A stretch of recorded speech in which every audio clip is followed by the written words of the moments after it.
Hi, everybody, and Happy New Year. This is Dr. Janine, and I'm so glad that you're here.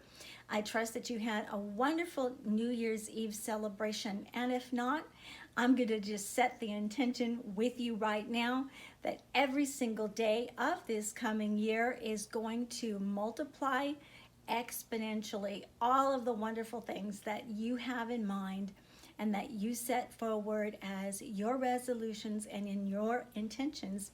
If you haven't done so far, I hope that you do. And I'm going to encourage you that you do. One of the things that I really have that's heavy on my heart that I'd like you to consider for this coming new year is the difference between self-care and self-love. We all need self-care. We talk about this all the time. It's because we neglect ourselves so much.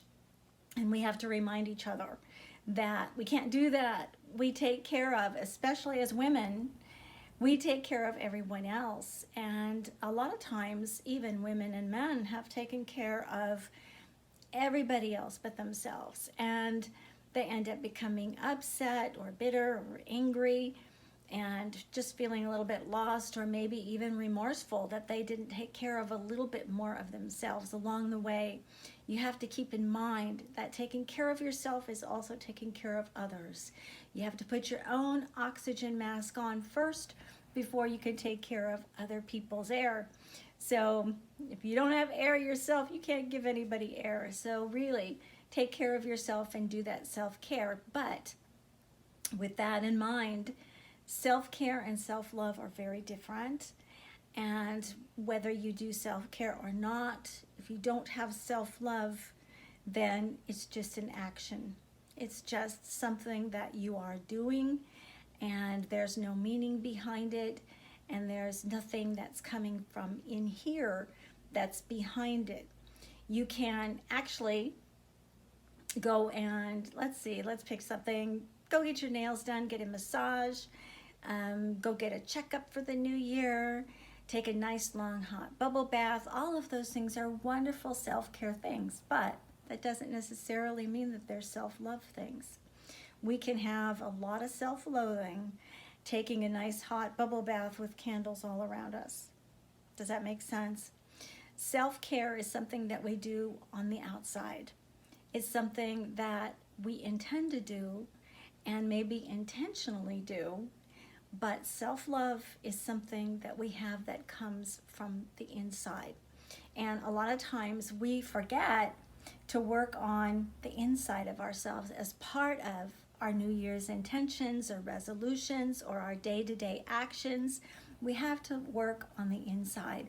And we have to remember also that we are an accumulation of everything that we've experienced in our lives and everyone that we have experienced in our lives from the day that we were born until now. And so we've picked up a lot of stuff along the way, a lot of good things and a lot of difficult things. Some of us have survived some of the most horrific things, and we have grown stronger as a result of those things. But it doesn't necessarily mean that we love ourselves. And it really is so important to love who we are and not reach out and try to be who other people are, because sometimes it's just so easy to look outside of ourselves and think, there's something just really missing. Do I need to be like that person? Do I need to do what that person is doing? Or just envying someone's lifestyle, or maybe some of the things that they have or that they do. And we think to ourselves, if we have those things or we do those things, or if we have that kind of a family or those kind of friends, then maybe we'll be happier. And that's not necessarily true. In fact, that's not true at all. We can only be happy being who we are. And the problem with this is sometimes we don't really think enough of ourselves to find out who we are. And that comes from and stems from a lack of self-love. And unfortunately, a lot of experiences that we've had in the past have taught us not to love ourselves And we may not even consciously think this in our mind. It has become an unconscious thing that has been ingrained inside of us. And it only comes out in maybe some of our actions, some of our feelings, some of our emotions, some of our interactions with people. We can sit into a bathtub and we can relax for the rest of our lives and just cry our brains out and make the bath water cold because we don't love ourselves. If you don't absolutely love who you see looking back at you in the mirror, then there is no amount of self-care or self-love on the outside that you can do that can really change anything. Does this make sense? I hope it does. You have to change from the inside out in order to actually make your intentions and have them have a lot of meaning. If your intention is to buy a brand new car, and that's just the ultimate thing of success for you. You just have wanted it for a real long time. It's a material thing, but it makes you happy. It's wonderful, but you may not be real happy about it if you look at it and you're not feeling any love inside for yourself. This is a gift for you, but it may not have a lot of meaning and it may not bring a lot of joy or happiness because that material thing is not going to take the place of what's empty inside of here. We can fill our lives with material things all the time. And believe me, if we want them bad enough, we will get them. There are always ways, but self-love is different from self-care. In other words, you can't just buy self-love, and you can't get it from someone else, and you can't get it from the grocery store or from trying to earn it or get it from someone else's compliments about us or what they might think or not think about us. Self-love is something that is so personal that you can only get it from yourself and from God. If you are a believer in God, which I am, I believe God lives inside of all of us. I believe that we have been made in our Creator's image, therefore we are a creator. And I believe that with all my heart, there isn't anything on this earth that is going to give us happiness, satisfaction, or anything else until we solve and resolve what's going on in here. Sometimes we don't even know what that is. It is such an unconscious, subconscious thing. That's why I love hypnosis so much. That's why I became a hypnotherapist. I love drawing out those things and discovering what those things are that are hindering my drive, or for anyone else, because if you don't change or renew your mind, like God says in the Bible, biblically, we are supposed to renew our mind. This is because we have so much garbage that has been dumped inside of our mind, not just our brain, but our whole mind, unconscious, subconscious, and conscious mind, that, I wonder how we are driven. Do we really look at ourselves in the mirror and really see our true self? Because sometimes I do that with myself. I look at myself in the mirror and I think, who are you? Who is this person? Are you really loving yourself? Are you really happy when you feel joy? What is it that drives you? And what is it that you've learned? And what is it that you have not learned? Are you loving yourself because today you just feel happy and you got everything you wanted? Are you loving yourself because you truly do love yourself? Are you trying to please other people and do the things that they will love so that will look like self-love? It isn't. It just really isn't. We cannot base our reality upon the reality and thoughts of other people. We can't, even if they're the best things in the whole world. If someone looks at you and just idolizes you and thinks you are just wonderfully awesome, if you don't love yourself, those things have absolutely no meaning whatsoever. Let that sink in just a little. So how do we do this? How do we do this? One of the things is hypnosis, to find out just exactly what it is that hinders the way that we feel about ourselves and what we think of ourselves and where the damage has been done.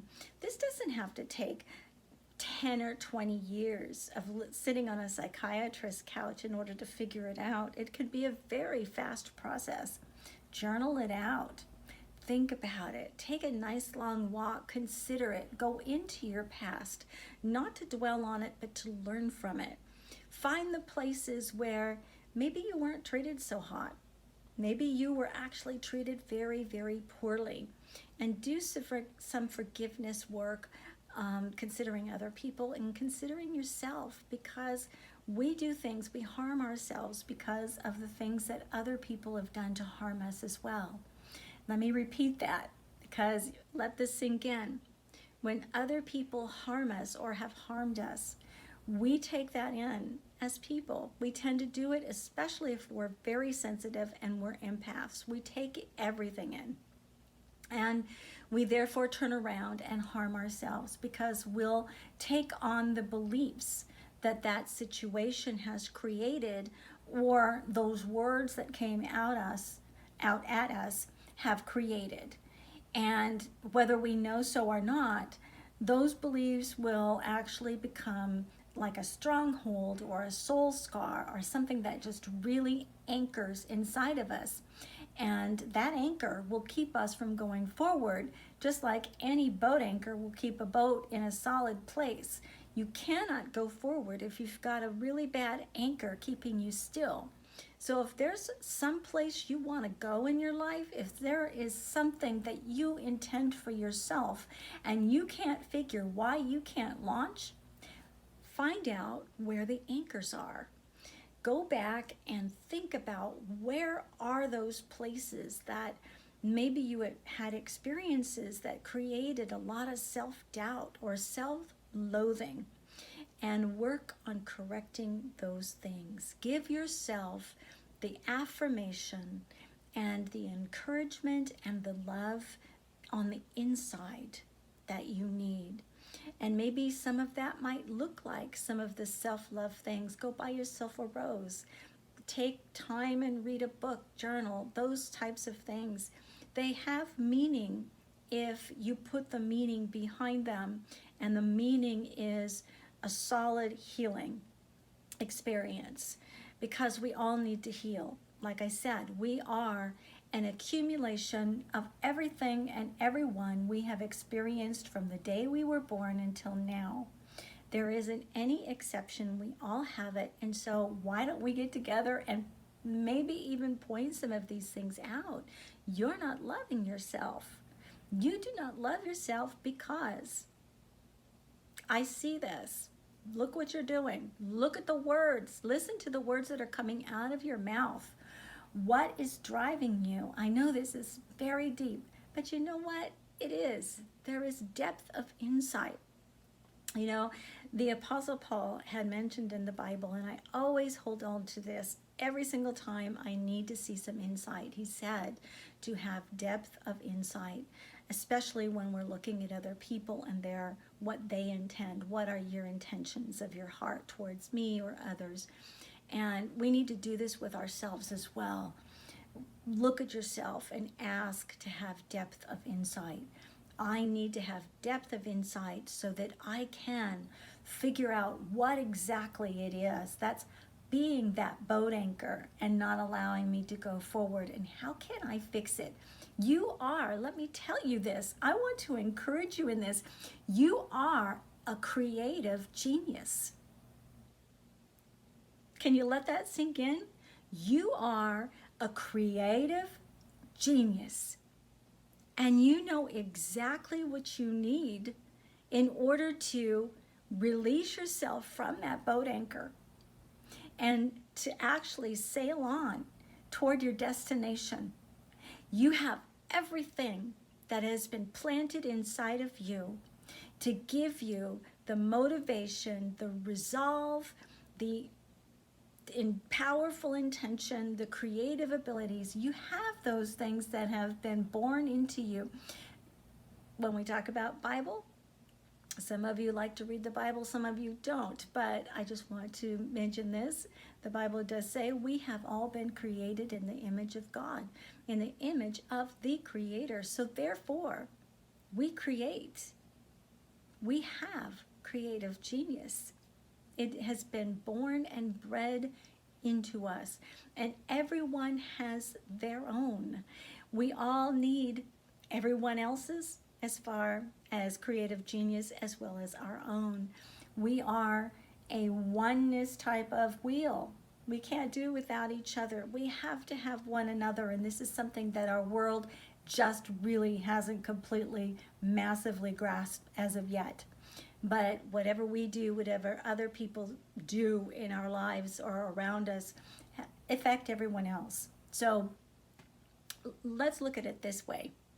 If you set an intention that this year you are going to heal yourself, which is the highest thing that you can do for not only yourself, but humanity and society and the people that are around you, if you set your intention to heal yourself, you will not only free yourself from all of the boat anchors that have been planted into your life from day one all the way till now, but you will cause a domino effect of release through people all through your life, because a self-healed person or a healed and whole person reacts and acts differently than they did before.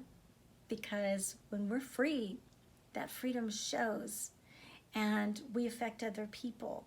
Our energy, our spirit, our personality, how we approach things and resolve problems, how we interact with people, everything changes when we have taken the time to heal the inside. Think about your soul scars. Think about what holds you back. Because if you're not conscious of it, if you're not thinking about it, you're never going to find it. But if you do, you will find it. Seek and you shall find. They're the highest things that you can seek for yourself. Loving yourself is the next step to loving everyone else as well. It's the next step to creating everything that you want in your life and more. And you can give from that out of your abundance. You can give to everyone else that's around you. What a joy that is. And what a joy you will also be for everyone else. I want you to live with freedom, with wholeness, and with happiness throughout this year. Starting today, if you have not begun this in your life, consider it. Start today. Begin to heal yourself and your life, and watch how much you start to heal everyone else around you. We're divine healers. We're great. We're wonderful. And remember, you're a creative genius. Again, I just want to encourage you and say Happy New Year to you. I hope that 2020 is going to be the best year ever in your life, and the very most healed and the most free that you have ever experienced.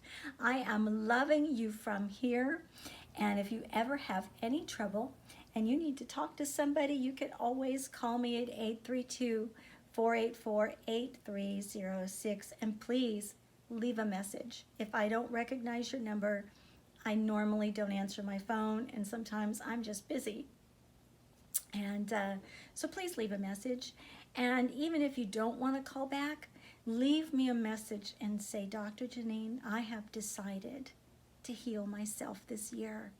Set forth your intention verbally and set it forth as soon as you possibly can. If you don't do it with me, do it with someone else. I have decided to heal myself from the inside out, to be free of those boat anchors that have been created in my life. And I'm going to sail on. So anyway, with all of that, I love you again from here. God bless you and have a wonderful rest of the day. Bye-bye.